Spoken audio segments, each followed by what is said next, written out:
bom dia, a graça e a paz. Amém. Olha, eu vou confessar para os irmãos que está difícil pregar aqui, viu? Quando você diz, Senhor, me dá um texto, o negócio está difícil. Abre tua Bíblia em Salmo 127, 128.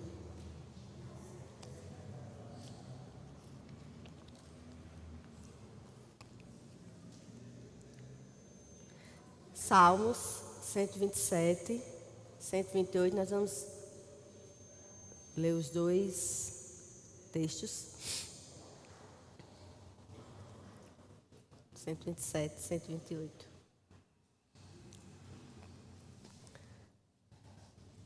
Todo mundo achou? Amém. Diz assim a palavra de Deus. Um salmo bastante conhecido. Se o Senhor não edificar a casa, em vão trabalham os que a edificam. Se o Senhor não guardar a cidade, em vão vigia a sentinela. Inútil vos será levantar de madrugada, repousar à tarde, comer o pão que penosamente granjeastes. Aos seus amados ele o dá enquanto dormem. Herança do Senhor são os filhos, o fruto do ventre, seu galardão. Como flechas na mão do guerreiro, assim os filhos da mocidade. Feliz o homem que enche deles a sua aljava. Não será envergonhado quando pleitear com os inimigos à porta. 128. Bem-aventurado aquele que teme ao Senhor e anda nos seus caminhos. Do trabalho de tuas mãos comerás, feliz serás e tudo te irá bem. Tua esposa no interior de tua casa será como a videira frutífera, teus filhos como rebentos da oliveira, à roda da tua mesa. Eis como será abençoado o homem que teme ao Senhor. O Senhor te abençoe desde Sião, para que vejas a prosperidade de Jerusalém durante os dias de tua vida. Vejas os filhos de teus filhos, paz sobre Israel. Senhor, nós te bendizemos o teu nome nesta manhã. Nós te exaltamos porque a tua palavra ela é renovada todos os dias, todas as horas. Ela é necessária, ela é precisa, ela é profunda, ela é exata, mas ao mesmo tempo ela é simples e nos dá essa simplicidade de entendimento. Nos ajuda a colocar a tua palavra em prática. Não nos permite nos acostumarmos a ouvi-la e termos dificuldade de colocar em prática. Nos ajuda nesta manhã. É isso que eu te peço em nome de Jesus. Amém. Vamos pensar um pouco hoje. Esses são dois textos bastante trabalhados, bastante ouvidos, por nós. Eu vi aqui pastor Jamerson, que na devocional que a Avinac está fazendo, ele trabalhava esse texto esses dias. Mas vamos essa manhã pensar um pouco hoje sobre família e igreja. Engels era o parceiro de Karl Marx. Foi quem fundou o marxismo junto com Karl Marx.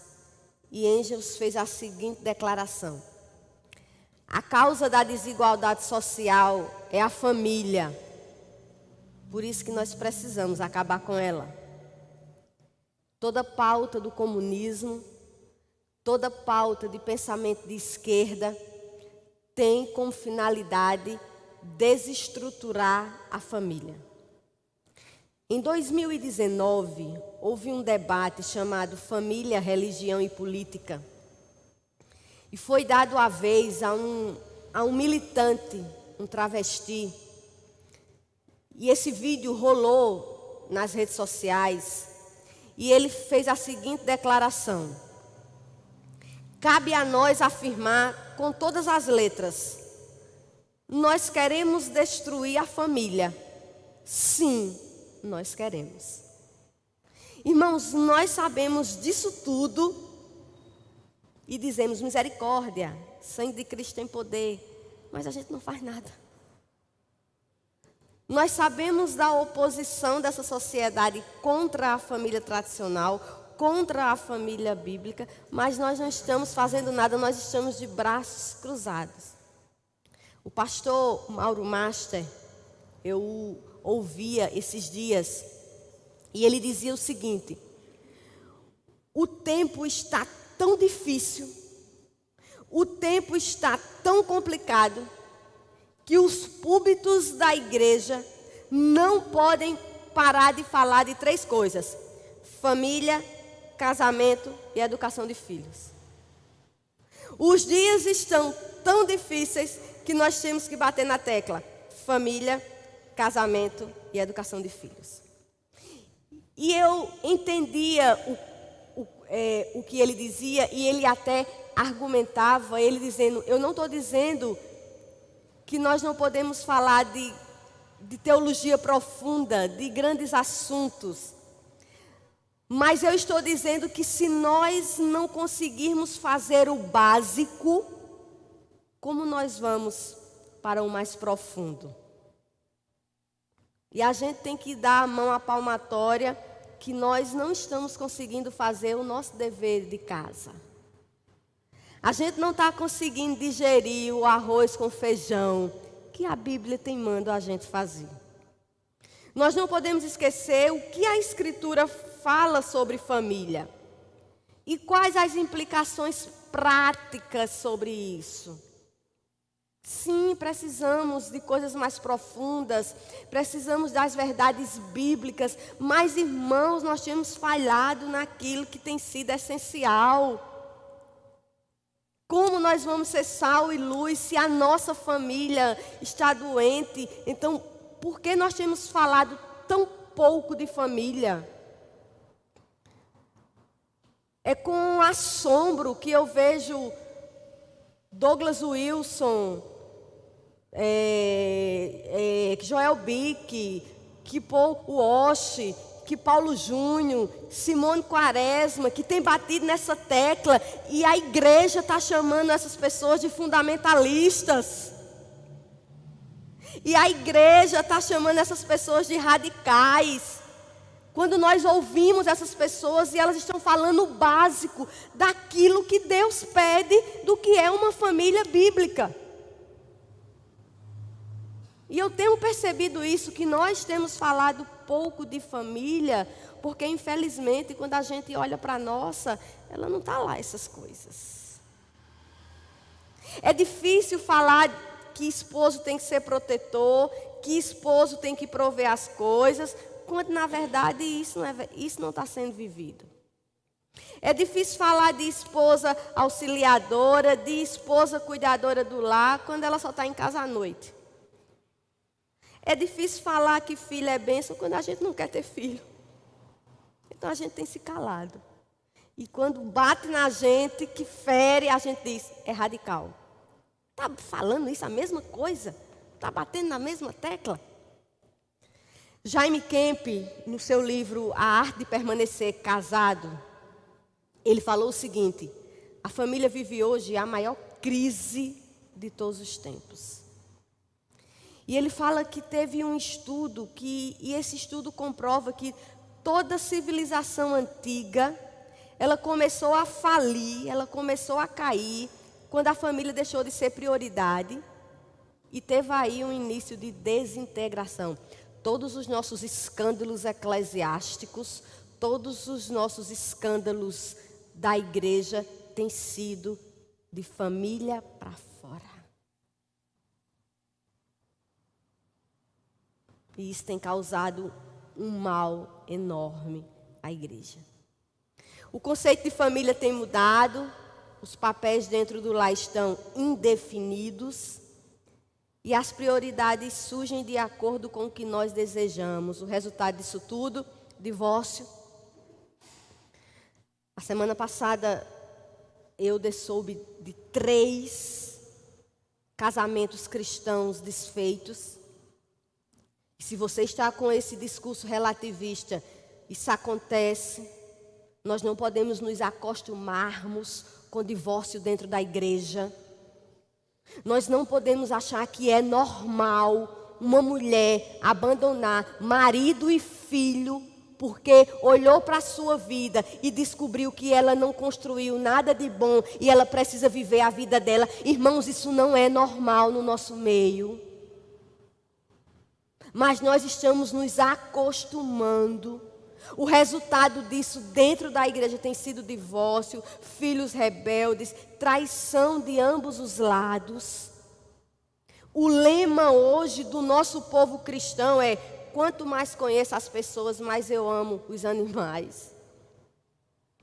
Os nossos jovens cantam as músicas: sonhei que estava me casando e acordei no desespero. Vida de casado é boa, só perto para de solteiro. É o que nossos jovens estão cantando, inclusive de um cantor que se diz gospel. Então, infelizmente, esse pensamento, ele tem influenciado o meio cristão, e é com tristeza que a gente tem percebido que a gente não tem feito o básico.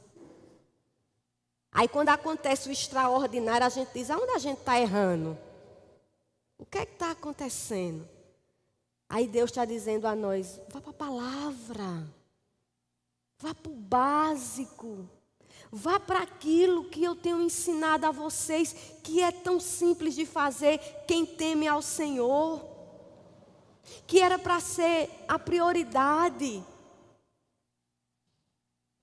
Os puritanos eram conhecidos por seguirem a Bíblia.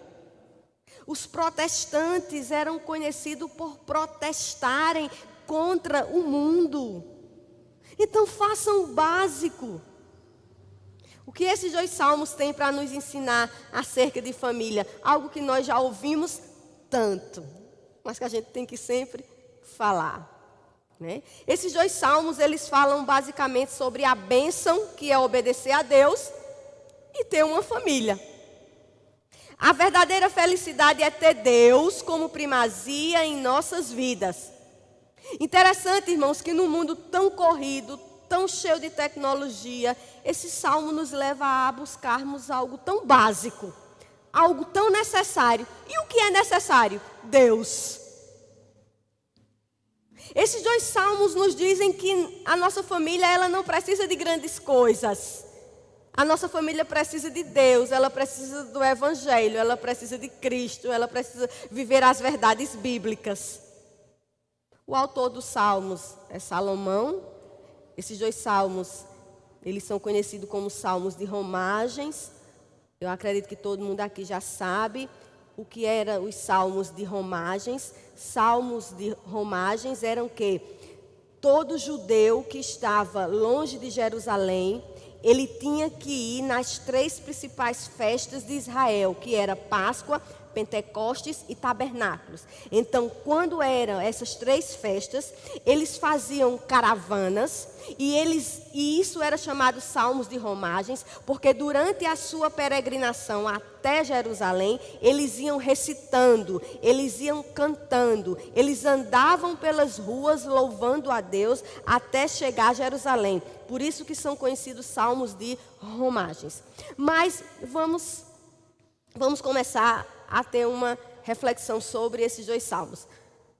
Eu juntei, mas eu fiz uma divisãozinha aqui. A primeira coisa que a gente precisa aprender aqui nesse salmo é: de onde vem a felicidade do lar? Salmo 128, vamos ler, 1 e 4. Bem-aventurado aquele que teme ao Senhor e anda nos seus caminhos.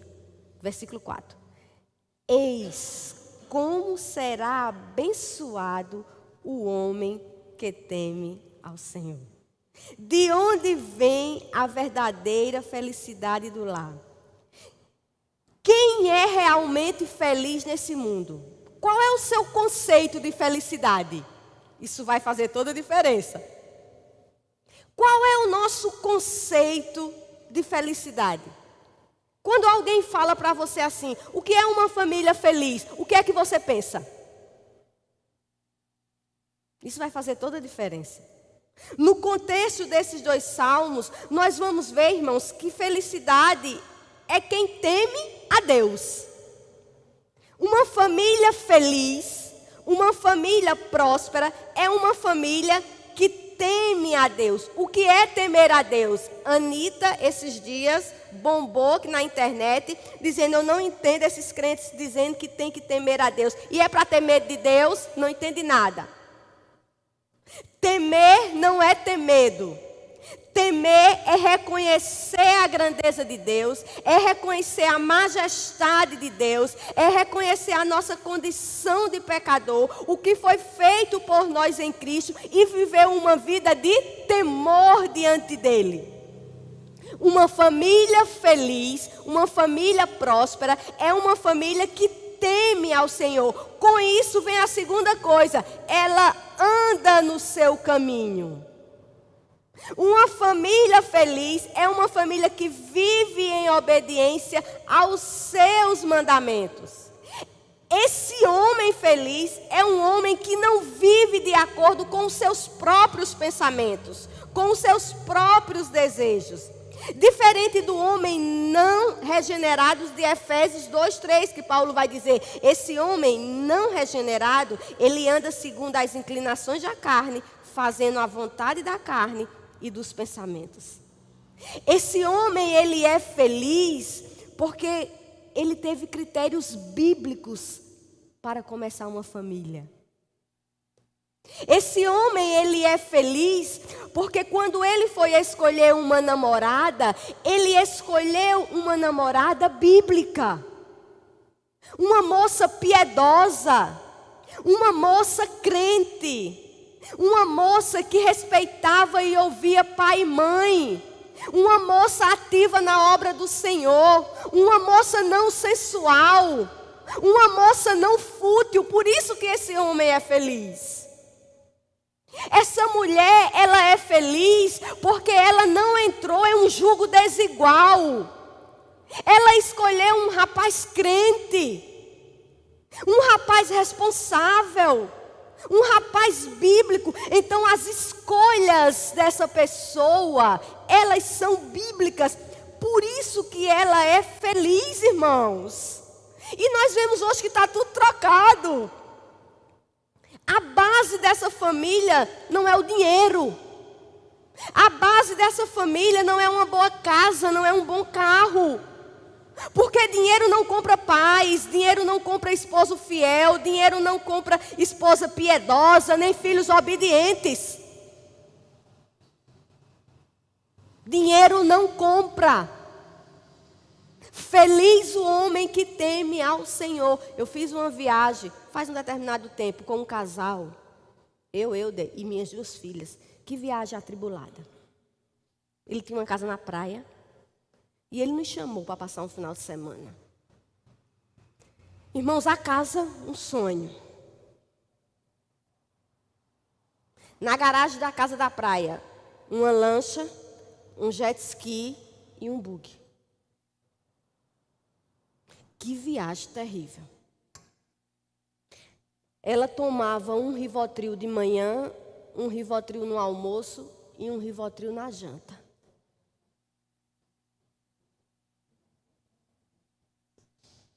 Não adianta nada aquela casa na praia. Mas você olha para o ímpio e diz: minha família vai ser feliz quando tiver essas coisas. E não é. E eu disse: Euder, vamos embora, meu filho. Eu não aguento isso aqui, não.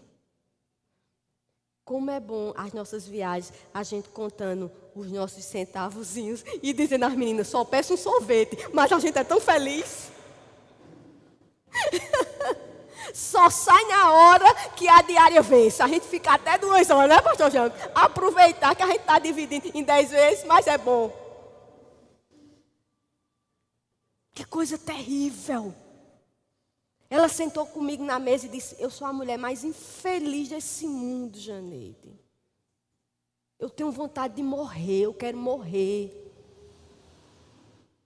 Feliz o homem que teme ao Senhor. As pessoas hoje dizem: eu só caso quando eu tiver uma casa própria. Eu estava frita, que eu vim ter uma pela caixa. Se eu não pagar a caixa, toma. Eu de todo mês que paga diz: falta 36 parcelas. Eu digo: falta bem pouquinho. Eu vim ter uma casa própria 19 anos de casadas. 19 anos de casada. Teve período na minha vida que eu dormia na minha cama de casal com minhas 2 filhas e meu marido no sofá. Nunca tivemos problemas conjugais, crises existenciais. Feliz o homem que teme ao Senhor. A base é Deus. Aí, irmãos, o verso 4 é uma exclamação. Ele diz: como é feliz quem teme ao Senhor. Família feliz começa tendo Deus e seus mandamentos como alicerce. Quer ter uma família feliz? Tema ao Senhor, obedeça aos seus mandamentos, cumpra aquilo que Deus espera de você. Você é feliz, você é próspero. Como nós somos felizes. Felicidade não é dinheiro. Nós estamos mudando os nossos valores. Segunda coisa, aí o Salmo agora vai falar de edificação da família. Salmo 127, 1, 2, diz assim: se o Senhor não edificar a casa, em vão trabalham os que a edificam. Se o Senhor não guardar a cidade, em vão vigia a sentinela. Inútil vos será levantar de madrugada, repousar tarde, comer o pão que penosamente granjeastes. Aos seus amados ele o dá enquanto dorme. O salmista está dizendo que a gente pode trabalhar sem a edificação de Deus. Porque o ímpio não faz isso? O ímpio trabalha, irmãos. Porém, o salmista está dizendo que quando você trabalha sem a edificação de Deus, todo o trabalho se torna inútil. Ele não está proibindo de você não trabalhar. E ele não está dizendo que o ímpio que trabalha sem a edificação de Deus, ele não trabalha. Ele trabalha, só que é inútil. O que significa edificar em vão? Talvez é que às vezes você começa uma coisa, mas nunca termina. Você já percebeu que quando você muda as prioridades da sua família, você trabalha, você começa, mas você nunca termina? As coisas nunca terminam. Às vezes você termina, mas não mora nela. Você termina uma casa, mas você não mora nela porque você não tem tempo. Você não tem tempo, porque você precisa trabalhar. E às vezes você termina, mas não tem para quem deixar.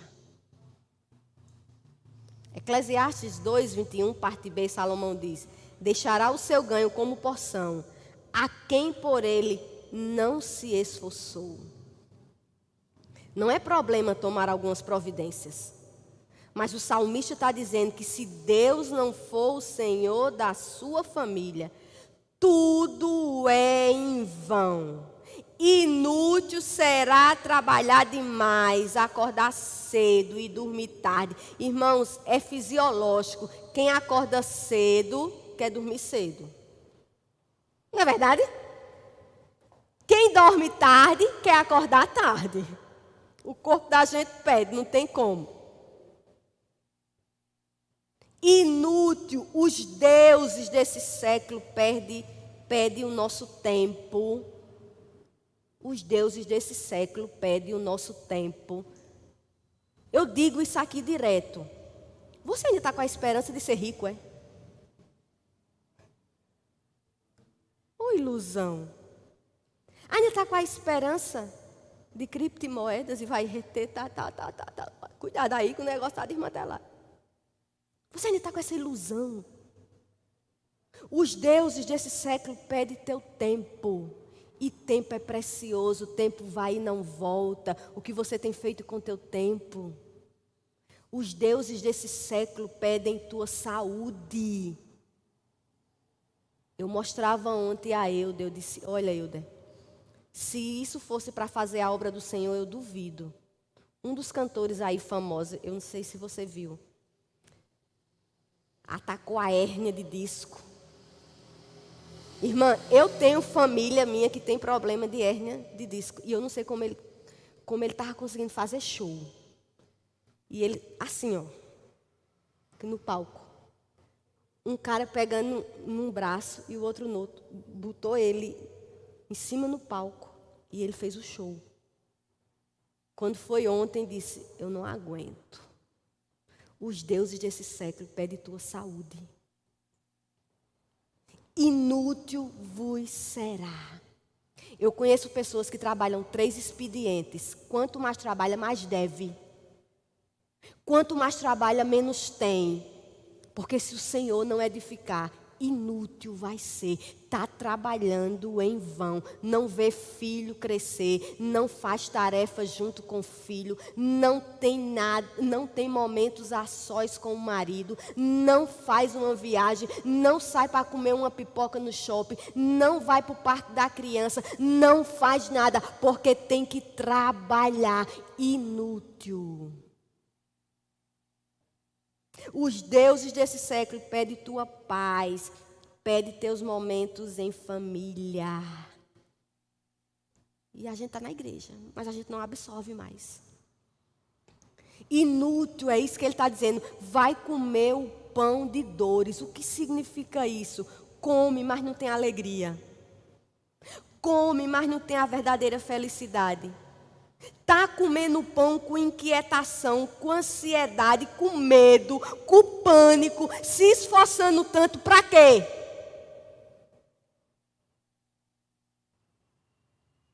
Eu gosto de receber pessoas aqui na minha casa, mas eu receber pessoas na minha casa para o povo ficar comendo e eu ficar correndo que na cozinha feito uma doida, eu sou a primeira que me sento. Quem quiser que bota o seu. Eu? Isso é conversa, rapaz. Às vezes a gente está nessa loucura. Vai deixar tanto para quem? Se nem filho quer ter mais. Porque não tem tempo de criar. Está aí que uma polêmica eu vi nesses dias. Uma das maiores fortunas do Brasil. O casal teve uma filha. A filha não casou. A filha morava em um hotel, ela morreu, e a herança está para quem? Vai deixar para quem que não tem? Não tem para quem deixar. Se é homem, trabalhou a vida inteira, não teve tempo para educar biblicamente esposa e filhos, hoje os filhos são bons profissionais, mas não são cristãos, valeu a pena? Vale a pena ter filho que não serve ao Senhor? É isso que a gente vai ver aqui, o filho dos filhos. Vale a pena? Se é mulher, priorizou carreira, não quis ter filho, não quis casamento, hoje ganha muito bem, está sozinha, ficando velho, quem vai cuidar? A cuidadora? Aí o salmista vai dizer, aos seus ele dá enquanto dorme. Ele está dizendo, quem não edifica em mim está correndo de um lugar para outro. Mas a vocês, Deus está dizendo, descanse em mim. Deus está dizendo, enquanto você dorme, o raiar do sol sou eu que dou, a chuva para a provisão sou eu que dou, a saúde sou eu que dou, o pão da mesa sou eu que dou. Descansem, vão dormir, porque aquele que guarda Israel não dorme. Trabalhar para o sustento básico, sem ganância, sem descontentamento. Quem descansa nele tem o que precisa. Tem o que precisa. Aos seus ele dá enquanto dorme. Aí você está entendendo por que a gente anda tão infeliz? Porque a nossa família às vezes não é baseada em Deus. Porque a gente não está edificando as coisas em Deus. E isso é tudo tão básico. Aí ele agora vai falar sobre a definição dos papéis que traz felicidade às famílias. Salmo 128, 2 e 3. Diz assim. Do trabalho de tuas mãos comerás, feliz serás, e tudo te irá bem. Tua esposa no interior de tua casa será como a videira frutífera, teus filhos como rebentos da oliveira à roda da tua mesa. Feliz o homem que teme ao Senhor, que começa uma família em cima dos valores bíblicos. Feliz o homem que trabalha, mas sabendo que quem edifica é o Senhor. Ele tem alguns cuidados, mas ele sabe que inútil vos será botar sentinela, botar guarda na porta. Mas se o Senhor não guardar, não adianta. Mas é feliz também aquela família que os papéis são bem definidos. Irmãos, aí a gente bate numa tecla que se as pessoas pudessem, tirava o sapato e jogava na gente que está falando. Jaime Kemp, nesse mesmo livro, ele vai dizer o seguinte: a causa da confusão e desencontros na família tem sido a mudança de papéis de marido, esposa e filhos. A esposa não sabe mais qual é o papel dela. Eu estou falando da mulher cristã. E quando fala, ela fica com raiva. O marido não sabe mais qual é o seu papel. E quando fala, ele diz, não é bem assim. Os filhos não sabem. E quando nós falamos, dizem, a sua realidade é outra. É algo que a gente tem que bater nessa tecla de manhã, de tarde, de noite. Irmãos, quando nós vamos para Gênesis, nós vemos que diante de Deus nós somos iguais. Deus diz, façamos o homem à nossa imagem, conforme a nossa semelhança. Somos iguais em dignidade, em humanidade. Somos iguais no plano de salvação. Cristo morreu na cruz do Calvário por homens e por mulheres. Mas nós somos diferentes em funções. É aí que está o problema. É aí que está o desencontro. E ele vai dizer, do trabalho de tuas mãos comerás, feliz serás e tudo te irás bem. Aí talvez você diga, Janeide, ele está falando isso para a mulher também. Não está, porque logo em seguida ele vai dizer, a tua esposa. Então ele está falando aqui para o homem. Comerás do trabalho de tuas mãos. O trabalho foi dado por Deus antes da queda. Lá em Gênesis 2, do 15 ao 17, Deus deu funções masculinas ao homem. Mesmo Adão no ápice, mesmo Adão antes da queda, Deus deu atribuições masculinas a Adão. Adão tinha que cultivar, Adão tinha que guardar e Adão tinha que liderar. Adão tinha que cultivar, Adão tinha que trabalhar, Adão tinha que ser o provedor. Deixa eu abrir um parênteses aqui. Uma pessoa disse a mim assim, eu preciso trabalhar, Janeide. Uma mulher. Por quê, irmã? Eu estou tão cansada, Janeide. Eu estou pegando plantão assim. Eu estou dormindo em média 2 horas por dia. Mas eu preciso trabalhar. Por que a irmã precisa trabalhar? Porque meu marido ganha pouco. Mas quando a irmã namorava, a irmã não sabia que o seu marido era assalariado? Por que você está puxando a responsabilidade dele para você? O pai não avisou? A mãe não avisou? O pastor não avisou? Você não viu que esse camarada não tinha perspectiva de estudo, que não gostava de estudar, que não gostava de crescer?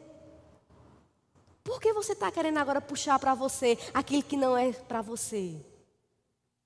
Você tem que viver de acordo com o que seu marido ganha. Porque trabalho para a mulher é opção, não é dever. Agora, para o homem é dever. Do trabalho de tuas mãos, você vai trabalhar. Adão tinha que guardar o jardim, ele tinha que cuidar, ele tinha que tomar conta, ele tinha que proteger Eva, ele tinha que liderar, porque a ordem de não comer o fruto foi dada a ele. As nossas famílias estão infelizes, porque Kate Miller, influenciada por Simone de Beauvoir, disse o seguinte: o problema das mulheres são os homens que são patriarcais, é o patriarcado que está impondo nas mulheres uma subversão, elas são subservientes a eles.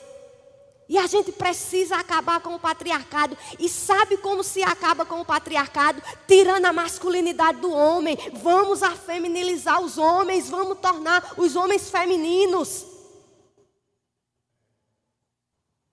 E os homens estão agora femininos. Homens que não tomam decisões. Homens que não tomam posições. Homens que parecem mulheres. Homens que não dominam a sua casa. Irmãos, eu gosto demais de Joel Bick. Sabe o que foi que Joel Bick disse? Joel Bick disse: ministros do Evangelho, sabe quem assina o seu diploma de pastor? Não é seminário. É a sua esposa e seus filhos. Se você tem uma esposa que não lhe respeita e filho que não é crente, você não pode ser.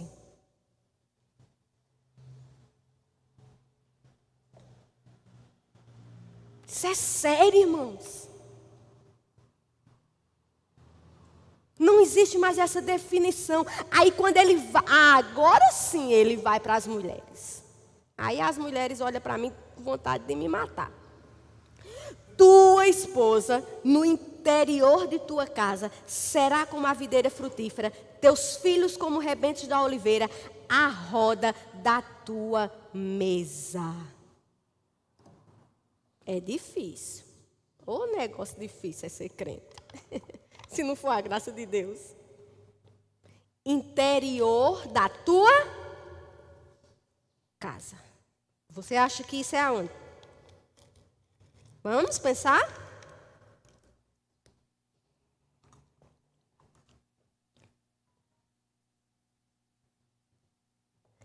Esse interior da tua casa, quando a gente vai para o grego, irmãos, é uma mulher de dentro de casa. Diferente daquela de Provérbios que diz que vive de porta em porta. É essa mulher caseira, é a mulher dona de casa, é a mulher que é alegre porque vive em casa, cuidando dos filhos e do marido. Tua mulher no interior da tua casa é como a videira frutífera. Beth Frida, feminista, botou: mulheres que ficam em casa e cuidam de seu marido nunca tornam-se tudo o que podem ser. Ela chegou a comparar as mulheres que estão em casa com um campo de concentração. Por isso que nossas mulheres estão em casa às vezes amargas, pesadas, botando roupa na máquina se maldizendo, lavando os pratos se maldizendo, dando tapa na cabeça do menino que passa na frente dela, reclamando de marido, porque ela não quer estar em casa. Porque o feminismo disse a ela que é melhor ela levar grito do marido, grito do patrão, ser assediada no trabalho, trabalhar 8 horas sem parar, para ganhar um salário mínimo. É melhor para ela do que ela estar em casa, descansando, cuidando do marido e das coisinhas dela.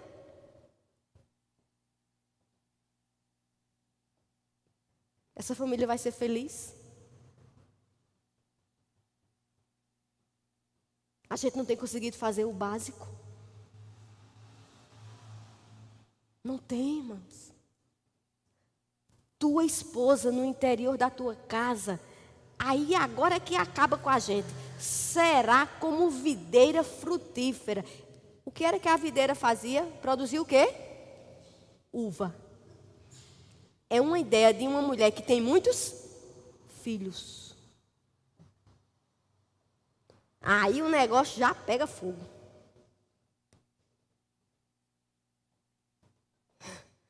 Uma mulher que tem muitos filhos.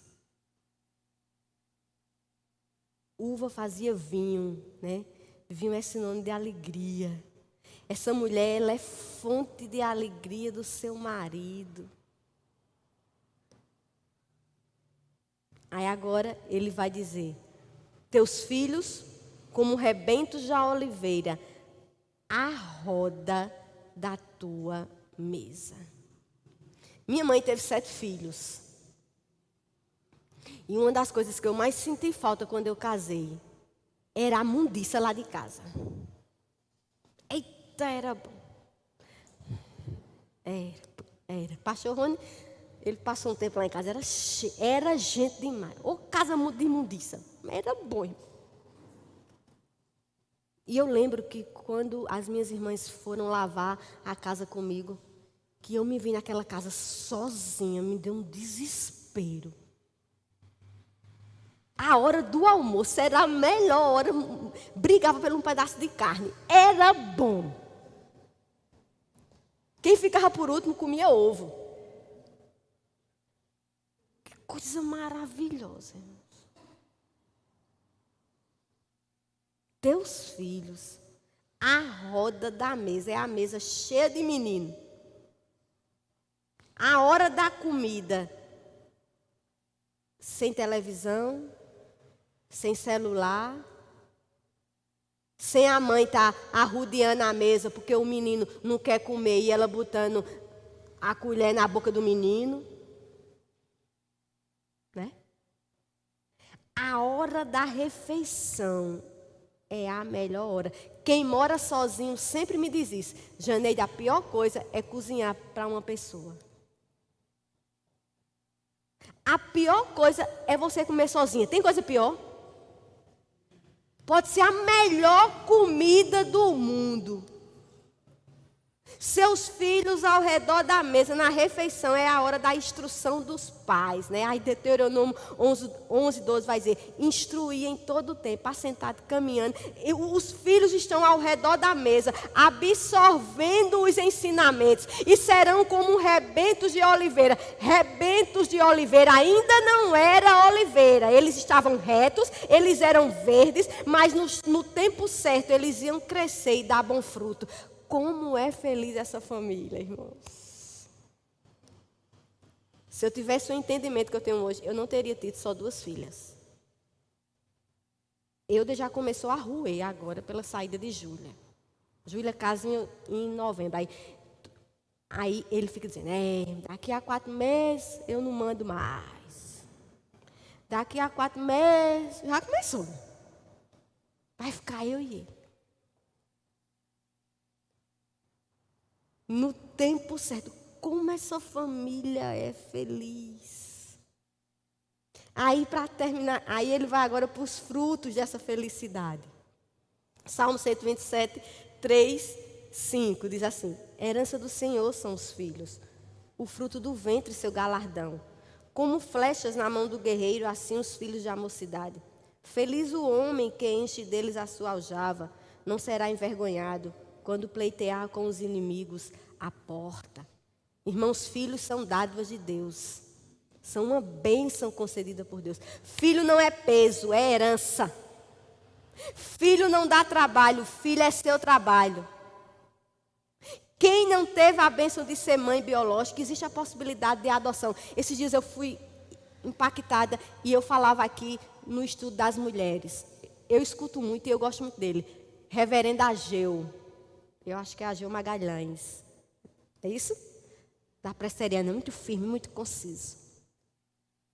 E ele falou muito assim comigo.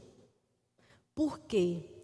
Eu estava em um determinado local, uma pessoa e duas cristãs. Uma não pode ter filho. E eu falava para essa pessoa que não podia ter filho: você nunca teve a possibilidade de adoção? Você nunca pensou? A outra pessoa que é crente disse a mim: tu é louca, meu? Só se ela for doida.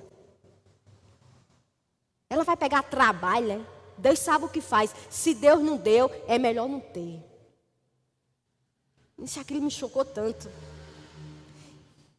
E o reverendo Ageu falava justamente sobre isso, de que quando Deus não dá condições de você ser mãe biológica, Deus te dá a possibilidade de adotar.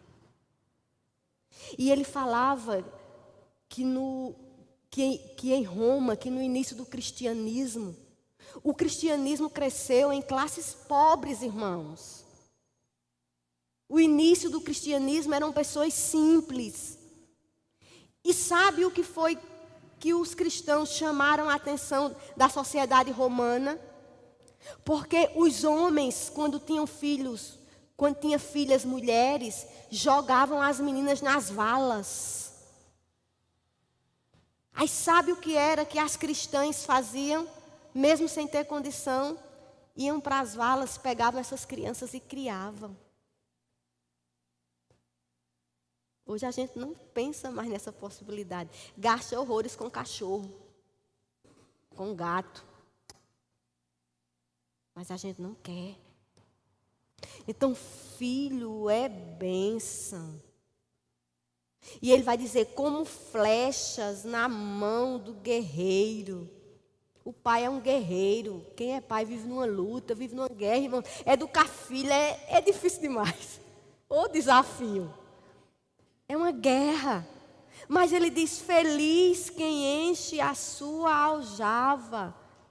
A aljava era o lugar do guerreiro botar as flechas.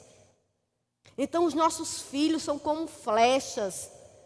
Nós temos que mirar em Cristo, o alvo é Cristo, mas tem que ter educação, tem que ter disciplina, tem que ter orientação.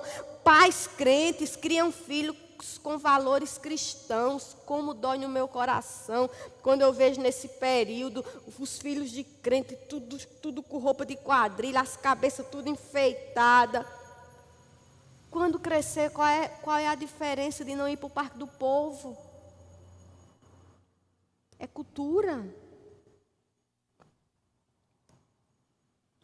Aí ele vai dizer aqui, feliz o homem que enche a sua aljava, porque ele não será envergonhado quando pleitear com os inimigos à porta. O contexto aqui talvez é que o pai estivesse com alguma pendência e ele ia para a porta da cidade para defender alguma causa dele. E como esse homem tinha muitos filhos, os filhos iam proteger.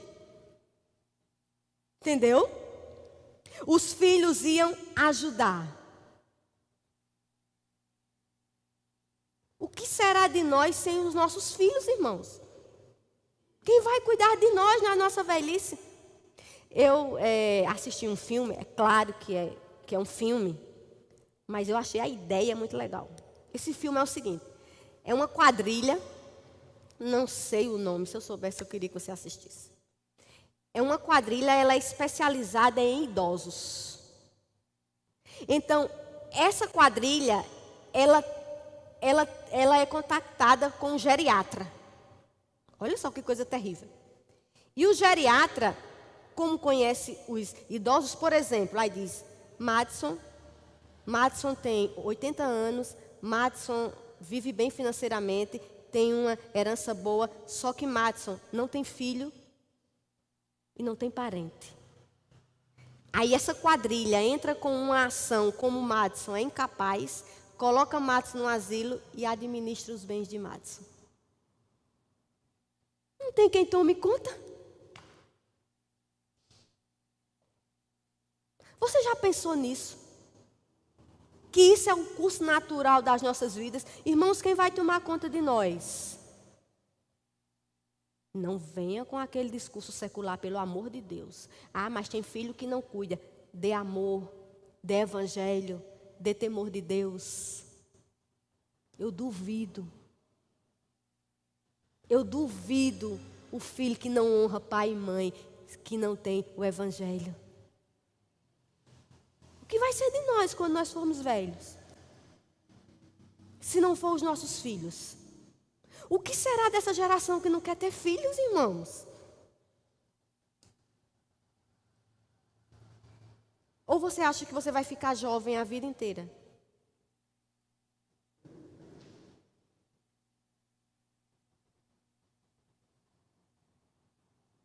Quinta e última coisa.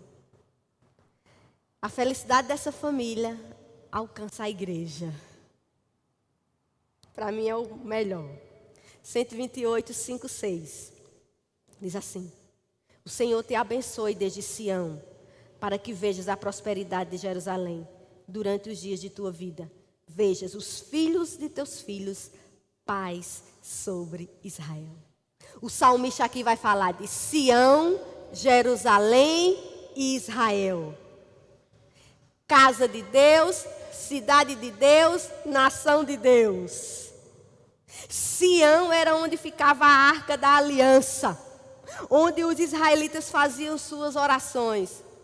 Quando fala de Jerusalém, refere-se ao povo de Deus. Ou seja, que vejas a prosperidade do povo de Deus. Que veja os filhos dos nossos filhos desfrutando da bênção de fazer parte do povo de Deus. É ver filhos e netos temendo e andando nos caminhos de Deus. Douglas Wilson vai dizer: não adianta ver os filhos dos filhos no mundo. Deixa eu abrir aqui outro parênteses. Temos visto muitos escândalos no meio evangélico. O filho do pastor toma conta de não sei de quê. Irmãos, queira nós que nossos filhos prossigam. A Brasil para Cristo de Porto Alegre já está na 3ª geração. O pai de pastor Iva, que foi presidente da convenção, aí passou para pastor Iva e passou agora para o filho de pastor Iva. Que bênção ver os filhos dos filhos. Nada contra, tá? Mas pastor Ron está com 55 anos. Não é pessoal não, tá? Daqui a 30 anos, irmãos, está com 85. É amanhã, viu? Você acha que com 85 anos ele vai aguentar passar uma noite sem dormir porque está com uma goteira na igreja? Não aguenta não. Tem que estar aqui Davi, tem que estar aqui o filho de Rayane. Os filhos dos filhos. Minha maior alegria é ver minhas filhas no stand da Vinac. E aqui para nós que elas não estão fazendo melhor do que eu. Mãe, a senhora não já sabe mais nada não. Que alegria, irmãos. Quando eu vejo elas vão dar estudo, que lá na igreja delas, elas fazem do jeito que eu faço. Me emociona. Sentam na mesa, abrem a Bíblia, os estudos do jeito que eu faço. Filhos dos filhos. Não quero outra coisa mais na minha vida. É a maior riqueza da minha vida. Não adianta ter filho dos filhos e ver mundano. Filho dos filhos, os nossos filhos precisam tomar os nossos lugares. Irmãos, daqui a 10 anos, Marcos já está velho, ficando rouco. Tem que ser teu menino no louvor. Já está, o pastor está dizendo. Vai ser esses meninos que estão aí, que vão estar aqui, a gente vai estar aí cochilando. Os filhos dos nossos filhos alcançam a igreja. Eu conheço um médico que entrou em parafuso esses dias. Ele tem 2 filhos. E os filhos dele disseram: nós não queremos ser médicos. E ele surtou, viu? Ele queria até fechar a clínica. Porque para um médico, é próspero o filho que for médico. Mas para o crente, não é próspero o filho que não é crente. Ou o filho que segue. A gente quer outras coisas. Eu não quero nada mais para minhas filhas. Deus sabe. Não quero a sensação de dever cumprido, apesar de nós. Não quero.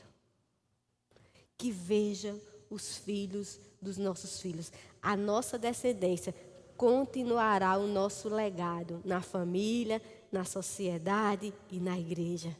Famílias piedosas formam igrejas piedosas. Nosso desejo é que a nossa descendência sirva e tema ao Senhor.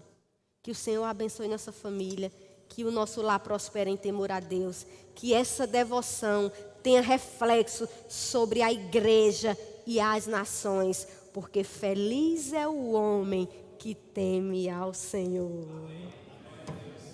A coisa mais extraordinária do mundo é um homem comum, uma mulher comum e seus filhos comuns. Amém, irmãos?